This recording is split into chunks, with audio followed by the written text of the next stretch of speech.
ദൈവനാമത്തിന് മഹത്വം ഉണ്ടാകട്ടെ.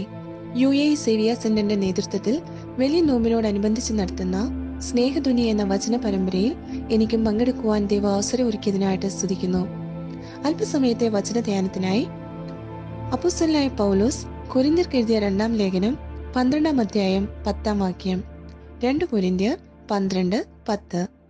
അതുകൊണ്ട് ഞാൻ ക്രിസ്തുവിനു വേണ്ടി ബലഹീനത, കയ്യേറ്റം, ബുദ്ധിമുട്ട്, ഉപദ്രവം, ഞെരുക്കം എന്നിവ സഹിപ്പാൻ ഇഷ്ടപ്പെടുന്നു.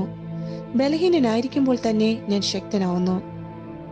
പൗലോസ് തന്റെ ജീവിതത്തിലെ ശൂലാവസ്ഥയിലൂടെ കടന്നുപോയപ്പോൾ എപ്രകാരമാണ് തന്റെ ബലഹീനതകളിൽ അദ്ദേഹം സന്തോഷം കണ്ടെത്തിയത്? അങ്ങനെയൊരു സന്തോഷം കണ്ടെത്തുവാൻ എങ്ങനെയാണ് പൗലോസിന് സാധിച്ചത്? ഇത് മനസ്സിലാവണമെങ്കിൽ മുമ്പോട്ടുള്ള വാക്യങ്ങൾ നമ്മൾ ചിന്തിക്കണം. കൊരിന്ത്യർക്ക് എഴുതിയ 2-ാം ലേഖനം 12-ാം അധ്യായം 7 മുതലുള്ള വാക്യങ്ങൾ. വെളിപാടുകളുടെ ആധിക്യത്താൽ ഞാൻ അതിയായി നിഗളിച്ചു പോകാതിരിപ്പാൻ എനിക്ക് ജഡത്തിൽ ഒരു ശൂലം തന്നിരിക്കുന്നു. ഞാൻ നിഗളിച്ചു പോകാതിരിക്കേണ്ടതിന് എന്നെ കുത്തുവാൻ സാത്താന്റെ ദൂതനെ തന്നെ. അത് എന്നെ വിട്ട് നീങ്ങേണ്ടതിന് ഞാൻ 3 വട്ടം കർത്താവിനോട് അപേക്ഷിച്ചു. അവൻ എന്നോട്, എന്റെ കൃപ നിനക്ക് മതി, എന്റെ ശക്തി ബലഹീനതയിൽ തികഞ്ഞു വരുന്നു എന്ന് പറഞ്ഞു. പൗലോസ് തന്റെ ജീവിതത്തിലെ ശൂലാവസ്ഥയിലൂടെ കടന്നുപോയപ്പോൾ നാം ഓരോരുത്തരെയും പോലെ തന്നെ ദൈവത്തിനോട് നിലവിളിച്ച് പ്രാർത്ഥിക്കുന്നു. എന്റെ മേൽ നിന്ന് ഈ പ്രയാസങ്ങൾ നീങ്ങിപ്പോകുവാൻ എന്താണ് ഞാൻ ചെയ്യേണ്ടത്? 1 അല്ല 3 വട്ടമാണ് പൗലോസ് കർത്താവിനോട് അപേക്ഷിച്ചത്. ആ സമയത്ത് കർത്താവ് പൗലോസിന് കൊടുക്കുന്ന ഒരു മറുപടിയാണ്, എന്റെ കൃപ നിനക്ക് മതി, എന്റെ ശക്തി ബലഹീനതയിൽ തികഞ്ഞു വരുന്നു എന്ന് പറഞ്ഞു. തീർച്ചയായും കർത്താവിന്റെ ഈ മറുപടിയിൽ നിന്നാണ് പൗലോസിന് ലഭിക്കുന്ന ഒരു വലിയ വിശ്വാസം. ആകയാൽ ക്രിസ്തുവിന്റെ ശക്തി എന്റെ മേൽ ആവസിക്കേണ്ടതിന് ഞാൻ അതിസന്തോഷത്തോടെ എന്റെ ബലഹീനതകളിൽ പ്രശംസിക്കും. പെട്ടെന്ന് തന്നെ പൗലോസ് തീരുമാനിക്കുകയാണ്, ഞാൻ എന്റെ ബലഹീനതകളിൽ സന്തോഷത്തോടുകൂടി പ്രശംസിക്കുവാണ്. എന്തെന്നാൽ ക്രിസ്തുവിന്റെ ശക്തി എന്റെ മേൽ ആവസിക്കുന്നു. അതുകൊണ്ട് ഏത് ബലഹീനതയായിരുന്നാലും, ഏത് പ്രയാസമായിരുന്നാലും, ഏത് ഞെരുക്കമായിരുന്നാലും ഞാൻ ശക്തനാവുന്നു പൗലോസ് വിശ്വസിക്കുന്നു. തീർച്ചയായും പൗലോസിനെ പോലെ തന്നെ നമ്മുടെ ജീവിതത്തിലും പലവിധമായ ഞെരുക്കങ്ങളിലും ശോധനകളിലും പ്രയാസങ്ങളിലൂടെയും നമ്മൾ കടന്നു പോകാറുണ്ട്. പൗലോസിനെ പോലെ തന്നെ നാം കർത്താവിനോട് നിലവിളിച്ച് പ്രാർത്ഥിക്കാറുണ്ട്. പക്ഷെ അതോടൊപ്പം തന്നെ നാം മറുതലിച്ച് പറയാറുണ്ട്, എന്റെ ദൈവമേ, എന്തുകൊണ്ട് എന്റെ ജീവിതത്തിൽ ഇങ്ങനെ സംഭവിച്ചു?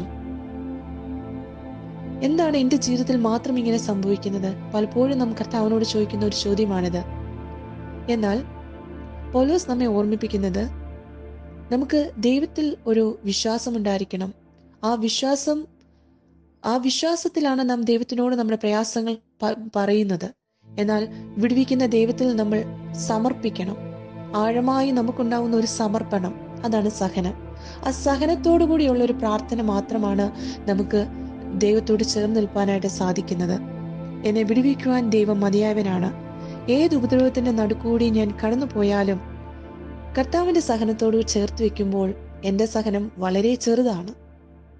അവന്റെ കഷ്ടാനുഭവത്തിൽ എനിക്കും ഒരു പങ്കാളിയാവുവാൻ സാധിക്കണം. അവന്റെ സഹനത്തിൽ എനിക്കും ഒരു പങ്കാളിയാവാൻ സാധിക്കണം. ദൈവമുണ്ടെങ്കിൽ ഏത് താഴ്വരയിലൂടെയും കടന്നു പോകുവാൻ ഞാൻ തയ്യാറാണ്. തീർച്ചയായും നാം ഓരോരുത്തരും എടുക്കേണ്ട ഒരു തീരുമാനം ഇതാണ്. നമ്മുടെ പ്രയാസത്തിൽ നാം ദൈവത്തിനോട് നമ്മുടെ വിഷയങ്ങൾ അവതരിപ്പിക്കുന്നു. അതോടൊപ്പം തന്നെ നമ്മൾ തീരുമാനിക്കേണ്ട ഒരു കാര്യമാണ്, എന്റെ ദൈവം എന്റെ കൂടെ ഉണ്ടെങ്കിൽ ഏത് താഴ്വരയിലൂടെയും കടന്നു പോകുവാൻ ഞാൻ തയ്യാറാണ്. ഏത് സഹനവും പരീക്ഷയും നടന്ന് കയറി വരുവാൻ നമുക്ക് സാധിക്കും. അങ്ങനെയെങ്കിൽ നാളെ എന്ത് സഹിക്കുവാനും നമുക്ക് കഴിയും. അതാണ് സഹിഷ്ണുത. വചനം നമ്മെ ഓർമ്മിപ്പിക്കുന്നു, കഷ്ടത സഹിഷ്ണുതയെയും, സഹിഷ്ണുത സിദ്ധതയെയും, സിദ്ധത പ്രത്യാശയും ഉളവാക്കുന്നു. സിദ്ധത എന്ന് പറഞ്ഞാൽ ആത്മധൈര്യം. കഷ്ടതയിലൂടെ നമ്മൾ സഹന അവസ്ഥയാണ് നേടിയെടുക്കുന്നത്, സഹിഷ്ണുതയാണ് നേടിയെടുക്കുന്നത്. സഹിഷ്ണുതയിലൂടെ നമ്മൾ ആത്മധൈര്യം ഉണ്ടെങ്കിൽ മാത്രമേ പ്രത്യാശയുള്ളൊരു ജീവിതത്തിലേക്ക് നമുക്ക് നോക്കുവാൻ സാധിക്കുകയുള്ളൂ. സഹനത്തിന്റെ പാതയിൽ തീർച്ചയായും പൗലോസും യേശുവും അവർ കടന്നുപോയ വഴി നാം ചിന്തിക്കണം. തീർച്ചയായും പൗലോസിന്റെയും യേശുവിന്റെയും സഹനാവസ്ഥയായിരിക്കണം നമ്മുടെ ജീവിതത്തിലെ മാതൃക. എന്റെ ബലഹീനതകളിൽ പ്രശംസിക്കുവാൻ എനിക്ക് സാധിക്കും. എന്തെന്നാൽ എന്റെ ദൈവം എന്നോട് കൂടെയുണ്ട്. തീർച്ചയായും ഈ നോമ്പിന്റെ കാലയളവിൽ സഹനാവസ്ഥയിലൂടെ കടന്നു പോകുമ്പോൾ സഹനത്തിലൂടെ ദൈവത്തിനോടുള്ള ആഴമായ സമർപ്പണം, അങ്ങനെ മുമ്പോട്ട് പ്രത്യാശയിൽ ജീവിക്കുവാൻ, സഹിഷ്ണുതയിലൂടെ, സിദ്ധതയിലൂടെ പ്രത്യാശയിൽ ജീവിക്കുവാൻ നമുക്ക് ഓരോരുത്തർക്കും സാധിക്കണം. അതിനായി പൗലോസിന്റെ ഈ വചനം നമ്മളെ ഓരോരുത്തരെയും ശക്തരാക്കട്ടെ എന്ന് ഞാൻ പ്രാർത്ഥിക്കുന്നു. ദൈവത്തിന്റെ വലിയ നാമം മാത്രം മഹത്വം ഉണ്ടാവട്ടെ.